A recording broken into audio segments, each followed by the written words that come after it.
Hey there, traders. Welcome to the wake up call, beginning of the new week. I guess I'm going to have to do this for a second time. Already made this video. It did not send out, apparently.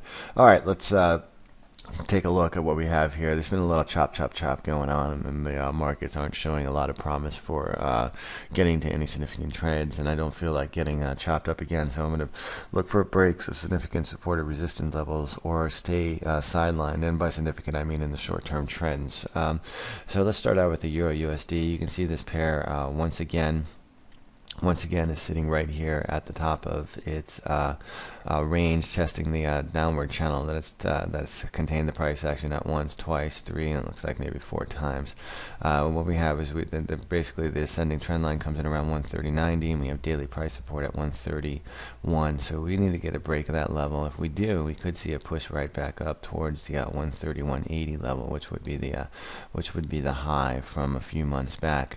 But you can see though that the pair needs to make a new lower low to continue this move lower, so we would have to see a push down relatively soon to a new lower low, probably towards the 50 fib at 126, which would be a rather marked move. So we'll have to keep our eyes on that. Or I would favor probably a push up above the 131.80. So basically, if we get a lower push lower, you could look for a move down towards the 50 fib at 129 and then continued. But if we don't, we could definitely see a pop up towards the 131.80 level with a break of this range. Let's take a look at the Great Britain USD. It was in that trade last night.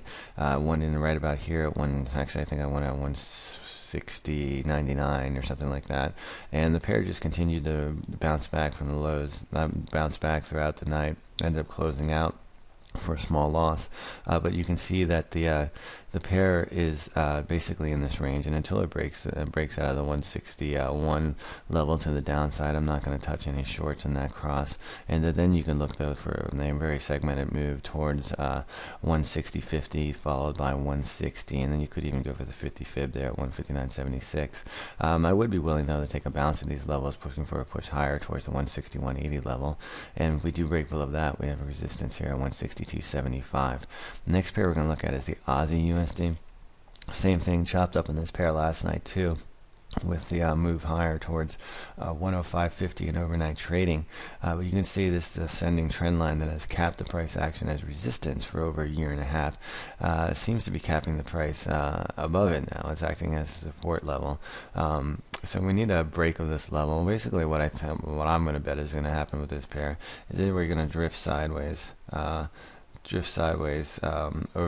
for the remainder of the day, and then it's going to have to make a decision when it eventually gets over towards this trend line, or to break higher or lower, because that is a nice intersection point right there. I mean, I'm not saying that would happen, but that would be the ultimate setup, and at that point we'll get a break up or a breakdown, and that would be sometime in the beginning of next week. It looks like it would actually be right in the beginning of next week. So keep an eye on that. See if my hypothesis plays out. That's my thesis, I guess. That would be my hypothesis, and then a thesis if it's proven correct. Let's see the something like that.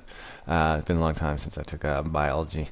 All right, so let's see the New Zealand USD. You can see that this has a nice bounce from the 84.50 level. Now we're sitting right around the 84.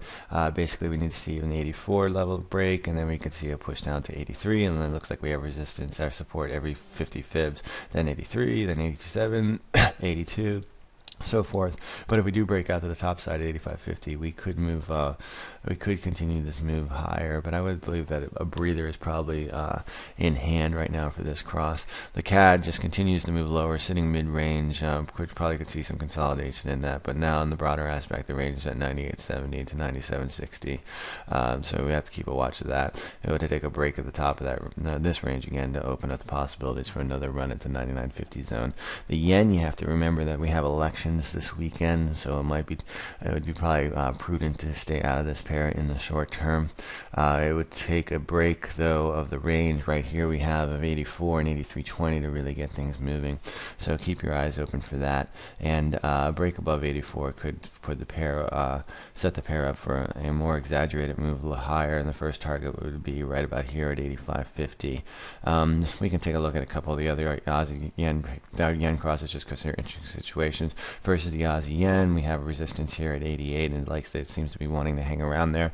The Euro JPY has 110, is acting as a significant level. We'll have to watch that level. It would be nice to get in these yen crosses on shorts on Sunday night if we have some sort of catalyst with the election results. CAD JPY, once again, you see is sitting right here at resistance at 85, and the New Zealand JPY has continued to break higher, so we need to pull back towards 69 to want to jump into that. All right, but everybody, let's just rehash real quick on the majors that I'm looking at. I'm looking for a break or hold, either a break of this one in the euro, we're looking at a break of the 131 level, or they push lower. The Aussie, we need to break that trend line at 105.23. And the Great Britain, we need to break over either 61 or 61.80. All right, let's make some pips. It could be a day on the sidelines, though. All right, everybody, good luck, good luck, good luck, good luck.